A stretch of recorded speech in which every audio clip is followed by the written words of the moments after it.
ఈరోజు మన ధనుర్మాస వ్రతంలో 18వ రోజు పాసురానుసంధానం చేసి అర్థాన్ని భావిద్దాం. ఉందు మదగళిత్తన్ ఓడాద తోళ్వలియన్ నందగోపాలన్ మరుమగళే నప్పిన్నాయ్ கந்தம் கமழும் குழலி கடை திறவாய் ஒந்து எங்கும் கோழி அழைத்தனகான் மாதவி பந்தல் மேல் பல்கால் குயனங்கள் கூவினகான் பந்தார் விரளி உண்மை துணன் பேர்பாடம் செந்தாமரை கையாள் சீரார் வலை ஒழிப்பம் వందు తిరవాయ్ మగిజిందేలో రెంబావాయ్. నిన్నటి పాసురంలో నంద గోప భవనానికి చేరినటువంటి గోదమ్మ గోపికలకు కూడా తీరా చూస్తే కృష్ణుడు అక్కడ లేడు. బలరాముడిని లేపారు. బలరాముడు నాడు మావాడు ఇప్పుడు ఇక్కడ ఉండటం లేదు, నీలాదేవి భవనానికి చేరాడు అని చెప్పారు. మనకి సంప్రదాయంలో నీలాదేవి పిన్న పిరాట్టి అంటారు అన్నమాట. వీళ్ళ మామగారు, కృష్ణుడి యొక్క మామగారు అయినటువంటి కుంభుడు అనే ఒక మహానుభావుడు ఉండేవారు. ఆయన ఒక స్వయంవరం పెడితే రాముడు ఎట్లా సీతమ్మని స్వయంవరంలో శివధనుర్భంగం గావించి ఆవిడ్ని పరిణయం చేసుకున్నాడో, ఒకేసారి బాగా మదించిన 7 ఎద్దులను కలిపి ఎవరైతే ఒక ఘాటికి కట్టి వాటిని అందుబాటులోకి వంచగలరో వాళ్ళకి నా కూతుర్నిచ్చి పెళ్లి చేస్తానని చెప్పాడు. ఆవిడ పేరు నీళా అంటారు అన్నమాట, నీలాదేవి. సకల ప్రకృతి కూడా నీళా స్వరూపం అన్నమాట.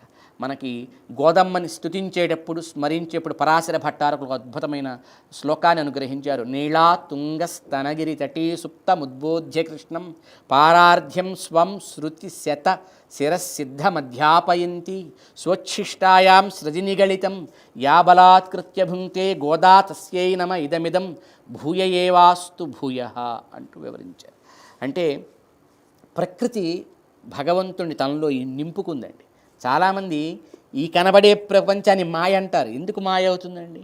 సుందరమైనటువంటి అద్భుతమైన ఈ దృశ్య ప్రపంచం జలపాతములతో, కొండలతో, చక్కటి పచ్చికలతో, వృక్ష సంపదతో, ఫల సంపదతో, భూ సంపదతో, ఖనిజ సంపదతో అలరారే ఈ సకల సృష్టి మొత్తం కూడా భగవంతుడి దివ్య మంగళ విగ్రహం అని. మీరు విష్ణు సహస్రనామ స్తోత్రాన్ని పారాయణ చేస్తే ధ్యాన శ్లోకం ఒకటి ఉంటుందండి. భూపాదౌ యస్య నాభిః వేదసురనిలః చంద్రసూర్యౌ చ నేత్రే. భూమి భగవంతుడికి పాదమని, భూపాదౌ యస్య నాభిః వియత్, ఏ స్వామి యొక్క నాభి వియద్మండలము ఆకాశమండలము, చంద్రసూర్యౌ చ నేత్రే, చంద్రుడు సూర్యుడు కూడా ఏ స్వామికి నేత్రములు, కర్ణావాసాహం దిక్కులన్నీ ఏ స్వామికి చెవులు, ద్యౌహు స్వర్గలోకమంతా ఏ స్వామికి మూర్ధన్య స్థానము. ఇట్లా మొత్తం కీర్తించి ఈ ప్రకృతంతా భగవంతుడి అవయవాలను కీర్తించి చిత్రం రం రమ్యతే తం త్రిభువన వపుషం విష్ణుమీశం నమామి అంటుందన్నమాట. గంధర్వులు, భోగులు, యక్షులు, నాగులు, పన్నగులు, ఉరగులు ఇవన్నీ కూడా ఏ మహనీయుని గర్భంలో, ఏ మహనీయుని అంతస్థమై రమిస్తున్నాయో చిత్రం రం రమ్యతే తం అట్టి త్రిభువన వపుషం విష్ణుమీశం నమామి. ముల్లోకములను తన దేహంగా కలిగిన విష్ణుమూర్తికి నమస్కారం అంటే అంతటా భగవద్వ్యాపకం కలిగి భగవదాత్మకంగా ఉండేది మాయ ఎట్లా అవుతుంది? ఏం మాట్లాడతారో తెలియదు చాలామంది. కొంతమంది తెలియక జగమే మాయ, ఏదో బ్రతుకే మాయ, వేదాల్లో సారం ఇంతే అంటే దాన్ని కొందరు జ్ఞానులు ఖండించారు. తప్పు మాట. ఆ రచయితకి తెలియక రాశాడు. జగం మాయ కాదు, బ్రతుకు మాయ కాదు, వేదాల్లో సారం అసలు ఇది కానే కాదు అని ఖండిస్తే అది పాపం నచ్చక చాలామంది ప్రత్యేకించి మీటింగులు పెట్టి ఒక ఆయన ఇట్లా ఎప్పుడు చూసినా ఇదే మాట్లాడుతున్నారు, జగమే మాయ బ్రతుకే మాయ కాదంట, ఎప్పుడు ఆయన వ్యంగ్యంగా మాట్లాడుతున్నారని వాపోయారు కొందరు హిందూ ధర్మ ప్రచారకులైనటువంటి వాళ్ళు. పిచ్చివాళ్ళలా ఉన్నారు. ఎక్కడుందా అలాగా? భాగవతం చెప్పిందా అలా? భారతం చెప్పిందా అట్లా? రామాయణం చెప్పిందా అట్లా? భగవద్గీత చెప్పిందా అట్లా? జగం మాయ అయితే యుద్ధం చేయమని ఎందుకు ప్రేరేపించాలి అర్జునుణ్ణి? ధర్మరాజ్య పరిపాలన చేయమని ఎందుకు ప్రేరేపించాలి అర్జునుణ్ణి? జగం మాయ అయితే అనుష్ఠాన ప్రక్రియలు ఎందుకు? మంత్రాది ఉపాసనలు ఎందుకు? దేవతార్చనలు ఎందుకు? ఎంత ప్రాక్టికాలిటీకి విరుద్ధమైన మాటలు మాట్లాడి సమాజాన్ని ఎప్పుడు నిర్వీర్యం చేయకండి. జగత్తు మాయ కాదు, జగవత్తు భగవంతుడి దివ్య మంగళ విగ్రహం. అడుగడుగున వందల వేల లక్షల ఎగ్జాంపుల్స్ కనబడతాయి మన వాంగ్మయం అంతా ఎక్కడ చూసినా సరే. జగత్తు పరమాత్మ యొక్క త్రిభువన వపుషం విష్ణు మీశ్యం నమామి, ఇవంతటా వ్యాపించాడు పరమాత్మ. అది భగవద్గీతలో ఏంటి ప్రహ్లాదుడు నిరూపించింది అది కదా. ఇందు కలడు అందు లేడని సందేహం లేదురా. నువ్వు ఎక్కడ కావాలంటే అక్కడ చూడు, స్తంభంలో చూడు, కంబంలో చూడు, ఎక్కడ చూడు, రాత్రిలో చూడు, కాలంలో కూడా చెప్పాడు కదండి. కాలంలో కూడా పరమాత్మ రాత్రిలో చూడు, పగల్లో చూడు, నిశలో చూడు, ఎక్కడైనా సర్వాత్మన సర్వత్రా సర్వధా ఎప్పుడు పరమాత్మ వ్యాపకమైందండి. చరాచర ప్రపంచమంతా భగవంతుడి దివ్యమంగళ శరీరం. నేను ఇలా అవ్వాలనుకున్నాడు, మొత్తం ఆయనలో రమిస్తూ ఉంది. విశ్వమంతా విష్ణువులో రమిస్తున్నప్పుడు ఇది అబద్ధం ఎట్లా అవుతుంది? అది అబద్ధం అంటాం, అబద్ధం, పెద్ద అబద్ధం, శుద్ధ అబద్ధం, మహా అబద్ధం. ఇప్పుడు అట్లా ఎక్కడ శాస్త్రం చెప్పలేదు. అందుకని మనకి ప్రేరణ ఎందుకు, ప్రయత్నం ఎందుకు, ఈ క్రమం ఎందుకు, ఇవన్నీ పాటించడం ఎందుకు, ఇవన్నీ చేయటం ఎందుకు, దీన్ని బాగా ఉంచడం గట్టి కదా. వేదం ఏం చెప్పింది? అన్నిటికీ మంగళం కలుగ్గాక అంది. ఇది అబద్ధమైతే వీటికి మంగళాలు ఎందుకు? అబద్ధాలకి మంగళం కలగమని వేదం చెబుతుందా? వేదం ఏం చెప్పింది? భూమికి మంగళం కలుగ్గాక, అట్లాగే ఏదో ఔషధాలకి మంగళం కలుగ్గాక, ఊర్ధ్వలోకాలకి మంగళం కలుగ్గాక, అంతరిక్షానికి మంగళం కలుగ్గాక, అన్నిటికీ శాంతి కలుగుగాక, ద్యోశాంతి, ఏదో అంతరిక్షం శాంతి, పృథివీ శాంతి, సమస్త విశ్వంలో ఉండే చరాచర ప్రకృతి మొత్తానికి శాంతి కలగాలని ఎందుకు ఆశాసనం చేసింది వేదం?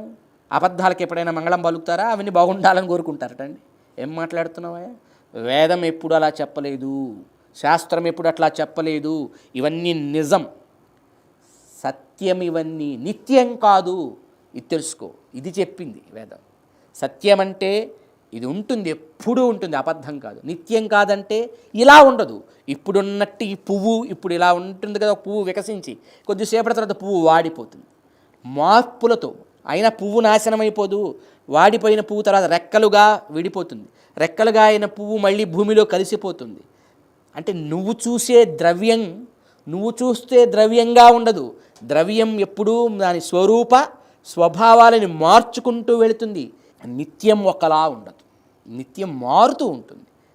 కానీ ఇది ఎప్పుడూ ఉంటుంది సత్యం. ఇది గుర్తుపెట్టుకోండి. అందుకని ఇంత సాధన, ఇంత ఉపదేశాలు. రే గాలిని కలుషితం చేయొద్దురా, నీళ్ళని కలుషితం చేయొద్దురా, చెట్లను కలుషితం చేయొద్దురా, భూమిని కలుషితం చేయొద్దురా, మనుషులని మనసులని కలుషితం చేయొద్దురా అని ఎందుకు చెబుతున్నారండి? అందుకు ఉపదేశాలు అవసరమయ్యాయి. అసలు ఇదంతా మాయ అయిపోయితే ఎవడికి ఏం ఉపదేశమే అక్కర్లేదు. ఎవడి మనని వాడు కూర్చొని బతకొచ్చును. ఇంకా ఇవి సత్యము కనుకనే దీనికోసం జాగ్రత్తగా కాపాడుకుంటారా బాబు అని ఉపదేశం చేసిన అవసరం ఏర్పడిందనమాట. కనుక ఈ భగవంతుడి యొక్క దివ్య మంగళమైనటువంటి విగ్రహాన్ని, ఈ భగవంతుడి యొక్క దివ్యమైనటువంటి ఒక స్వరూపాన్ని మనకి అద్భుతంగా భావింపచేసేటువంటి తత్వమే లక్ష్మీతత్వం. లక్ష్మీ విశిష్టుడై ఉంటాడు పరమాత్మ. ఈయన ఒకసారి ఆ నీలాదేవి యొక్క హృదయ సీమలో పరమాత్మ మునిగిపోయి ఉన్నాడు. అంటే పరమాత్మ ఎక్కడ దొరుకుతాడు? ఈ ప్రకృతిలో దొరుకుతాడు. ఈ ప్రకృతి సత్యం, ఈ ప్రకృతి భగవంతుడి యొక్క దివ్య దేహం, ఇందులో నిద్రిస్తూ ఉంటాడు. పరమాత్మని మనం చూడాలనుకున్నప్పుడు ప్రకృతి రూపంలోంచి ఆయనని మనం చూడవచ్చు. ఆ నీలాదేవి హృదయ సీమలో నిద్రించిన దేవుణ్ణి నిద్ర లేపిందిట గోదాదేవి. ఇది గోదాదేవి గొప్పతనం అన్నమాట. నీలా తుంగ స్తనగిరి తటీ సుప్తం ఉద్బోధ్య కృష్ణం. నిద్రిస్తున్న కృష్ణుడు అంటే ఎవరో కాదు, కృషిర్భూవాచక నస్య నిర్వృతివాచక అని చెప్పుకున్నాం మనం. అనవధిక అతిశయ ఆనందస్వరూపుడు పరమాత్మ. ఆ ఆనందాన్ని నిద్రలేపి ఆయనకు ఒక పాఠం చెప్పింది. పారార్ధ్యం శృతి శతశిర సిద్ధ మధ్యాపయంతి. ఎక్కడుంది ఆ పాఠం? వేద శిరస్సులలో ఉంది. వేద శిరస్సులైనటువంటి ఉపనిషత్తులలో సారభూతంగా పిండితార్థంగా ఉన్నటువంటి ఆ పాఠం ఒకే ఒక మాట, పారార్ధ్యం. ఈ జీవుడు దేవుడికి చెందినవాడు, జీవుడు దేవుడికి దాసుడు. ఈ పాఠం చెప్పింది పరమాత్మకి. ఏమని? అయ్యా వీళ్ళంతా నీ దాసులు, నువ్వు కాపాడాలి. మనకి చెప్పింది, అయ్యా నువ్వు దేవుడికి దాసుడు, నువ్వు పట్టుకోవాలి, రక్షించమని ప్రార్థన చేసి శరణాగత తత్పరుడివి కావాలి మనకి నేర్పింది. ఇలా పారార్ధ్యం అనే పాఠాన్ని చెప్పి ఆవిడ ధరించి విడిచిన మాలికలతో స్వామిని బంధించింది కనుక ఆ తల్లికి పునఃపునః నమస్కారం అంటారే. ఆ నీలాదేవి సాక్షాత్తు భగవంతుడికి పత్ని అని సంప్రదాయంలో చెబుతారు. ఆవిడని ఒక 7 ఎద్దులని ఒక చోట చేర్చి కట్టి వాటిని గెలిచి స్వయంవరంలో ఆ అమ్మని వివాహమాడాడు. నీలాభవనంలో స్వామి ఉన్నాడు. అంటే భగవంతుడు ఎప్పుడు అమ్మవారితో కలిసి ఉంటాడు. అమ్మవారంటే మళ్ళీ మనం జ్ఞాపకం చేసుకోవాల్సిన ఒక స్త్రీ రూపం కనుక స్త్రీ అమ్మవారు, పురుషుడు అబ్బాయి అని కాదు. మనకి వేదవ్యాస మహర్షి మహాభారతంలో చెబుతాడండి, భగవంతుడు నా స్త్రీ, నా పుమాన్, నా షండ, ఆయన స్త్రీ కాదు. మనం అనుకునే లోకంలో స్త్రీయో, మనం అనుకునే పురుషుడో, మనకు అనుకునే నపుంసకలింగం ఇవే వీటికి అతీతమైన ఒక తత్వం అండి. అయితే ఆయనలో 2 గుణాలు ఉంటాయి. మన తప్పులని ఓర్చుకొని మనల్ని క్షమించి హక్కున చేర్చుకునే ఒక గుణం దయా. ఆ దయకి స్త్రీ స్వరూపాన్ని మనం భావిస్తాం. దయ ఎప్పుడు మృదువుగా ఉంటుంది కదండి. స్త్రీల వలె, మన అమ్మల వలె కరుణ ఎప్పుడు, దయ ఎప్పుడు సుకుమారంగా, సున్నితంగా, సహృదయంగమంగా ఉంటుంది. కనుక అమ్మగా, మాతృస్వరూపంగా మనం భావిస్తాం. అది మన వైదిక ధర్మ విశిష్టత. అయితే పరమాత్మలో ఇంకో గుణం ఉంటుంది. ఎప్పుడైనా తప్పు చేస్తే జాగ్రత్తగా కూడా పెట్టాలి కదా. జ్వరం వస్తేనో, రోగం వస్తేనో కొంచెం మనం ప్రేమ ఉంది కదా అని ఇంజెక్షన్ చేయించకుండా ఉండలేం కదా, ఏడిపించకుండా ఉండలేం కదా. అక్కడ ఏదైనా ఒక పుండు పడి ఆ ప్రదేశం కుళ్ళితే దాన్ని కట్ చేయించి తీసేస్తాం కదా. అది ప్రేమతో చేసేది. ఆ నొప్పి, ఆ బాధ కూడా. భగవంతుడు కూడా బాగు చేయడానికి కఠినంగా ఉంటాడు. అది పురుష స్వరూపాన్ని ద్యోతకపరుస్తుంది. అందుకని భగవంతుల్లో మనల్ని దిద్దుబాటు చేసే శాసన గుణం ఒక పురుష స్వరూపంలో అయ్యవారుగా, తండ్రిగా ఉంటే, మనల్ని హక్కున చేర్చుకొని హత్తుకునే స్వరూపం కరుణామూర్తిగా అమ్మగా ఉంటుంది. కనుక భగవంతుడు ఎప్పుడు లక్ష్మీ విశిష్టుడై, దయా విశిష్టుడై ఉంటాడు. లక్ష్మీ నారాయణ తత్వాన్ని ఉపాసిస్తాం. అందుకే ఇది అర్థం కాలేదు రామాయణంలో రావణాసురుడికి. ఆయన సీతమ్మని నువ్వు తెచ్చేసుకున్నాడు తన దగ్గర, నువ్వు నాతో ఉండిపో అన్నాడు. ఆవిడ చెప్పింది, అరే ఇదే మాట చెప్పింది ఆవిడ, అనన్యా రాఘవేణాహం భాస్కరేణ ప్రభా యథా.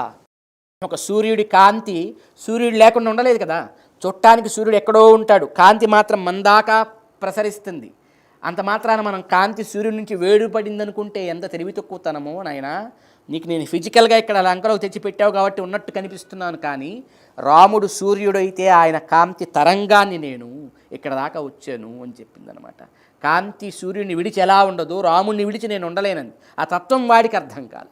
అంటే రాముడు దేవుడు, నారాయణుడు అవసరం లేకుండా లక్ష్మీదేవి ఉంటే చాలు అనుకున్నాడు, వాడు దెబ్బతిన్నాడు. శూర్పణఖ కూడా సీతని తీసేసి రాముడే కావాలనుకుంది, ఆవిడే దెబ్బతింది. అంటే లక్ష్మీదేవి లేకుండా భగవంతుడు కావాలనుకుంది. భగవంతుడు ఎప్పుడు కూడా లక్ష్మీ విశిష్టుడై అందుతాడు.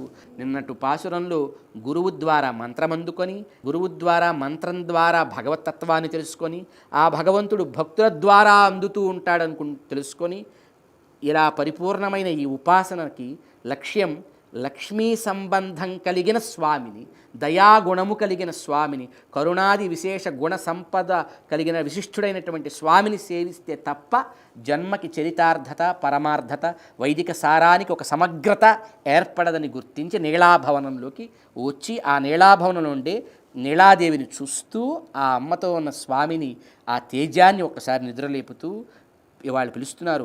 ఉందు మదగళిత్తన్ ఓడాద తొల్వలియన్ నందగోపాలన్ మరుమగళే నప్పిన్నాయ్.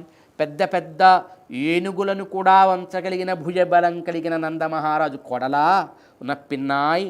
అమ్మవారిని మధ్యవర్తిని అంటారనమాట. జీవుడికి దేవుడికి మధ్యలో ఒక వంతెనలాగా, పురుషకారం అని కూడా అంటారు. పరమాత్మని పురుషుడి వలె పూర్ణం కరోతీతి పురుష అని పురుషకార శబ్దానికి అర్థం అనమాట. పరమాత్మ ఎప్పుడైనా ఒక వ్యక్తి ఎప్పుడు పరిపూర్ణత తన సంతానంతో ఉంటేనే ఒక వ్యక్తికి పరిపూర్ణత ఏర్పడుతుంది, సంతానాన్ని కంటేనే. అలా చేయగలిగే శక్తి ఆ స్త్రీమూర్తికి ఉంటుంది. ఎట్లాగో భగవంతుడికి కూడా దయా అనే ఒక సంకల్పం కలిగాక అజాయమాను బహుధా విజాయతే అనుకున్నట్ట. తన లోపల నామరూపాలు లేకుండా కర్మబంధంలో మగ్గుతూ ఉన్న ఈ జీవరాశిని బయటకు తెచ్చి వాడికి నామాలు రూపాలు ఇచ్చి ఒకసారి వాళ్ళకి ఒక సత్తానిచ్చి వాళ్ళని ఉద్ధరించడం కోసం ఏర్పాటు చేశాడు పరమాత్మ. ఇలా పరమాత్మని పరిపూర్ణుడిగా మార్చిన తత్వం అమ్మ కనుక ఆవిడికి పురుషకారం, ఘటికురాలు, మధ్యవర్తిని అని పేరు అనమాట. ఆ తల్లి నప్పిన్నాయ్ అని పిలుస్తూ కందం కమజం కుజలి కడై తిరవాయ్. అమ్మ నీ యొక్క చేతిలో బంతి, నీ చేతిలో ఉండేటువంటి ఆ విలాసపు బంతి ఆడుతుండగా వచ్చి ఈ తలుపును తెరువు. వందు ఎంగుం కోజేజైతనగాన్. బయట కోళ్ళన్నీ కూడా గుంపులుగా వాటి ఆహార అన్వేషణకు సాగాయి.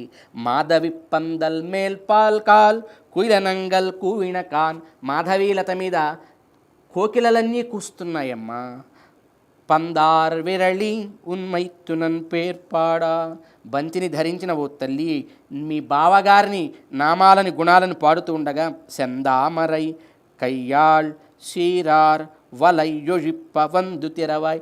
చేతుల ఎర్రని చేతుల గాజులు ధ్వనిస్తుండగా, కాలి మువ్వలు రవడిస్తుండగా వచ్చి తిరవాయ్ తలుపు తెరువు మగిழிందు ఏలో రెంబావాయ్ అంటూ కీర్తించారనమాట. ఆ అమ్మవారి యొక్క ఆ తత్వమే ప్రకృతి యొక్క వికాసం. ఆ అమ్మవారి చేతిలో ఉండే ఆ విలాసపు లీలాబంతి కానీ, ఆవిడ శిరమున తురిమినటువంటి ఆ పుష్పములు కానీ వికాస చిహ్నములు, ఆవిడ చేతిలో ధ్వనించేటువంటి ఆ గాజుల చప్పుళ్ళి చైతన్య ప్రదీపికలు, వాటన్నిటితో ఉండేటువంటి ఆ అమ్మతో కలిసినప్పుడే స్వామి ఈ విశ్వ రచనను విశ్వ సృజనను చేసి విశ్వానికి ఒక స్వరూప స్వభావాలనిచ్చి సత్తా కలిగిన వాళ్ళుగా వీళ్ళు మోక్ష గమనమునకు మోక్ష పదమునకు చేరే సాధనకు ఉపక్రమించేట్టుగా వీళ్ళని మలుచుతాడు. కనుక తల్లి నీవు వచ్చి ఆ భగవత్ పూర్ణ విశేషాన్ని మాతో పంచుకోమంటూ ఆ అమ్మని ప్రార్థించారు. ఆవిడ నడుచుకుంటూ ఈరోజు ముందుకి చేరుతోంది. తెలుసుకుంటూ క్రమంగా ముందుకు సాగుదాం. ఆండాళ్ తిరువడిగళే శరణం.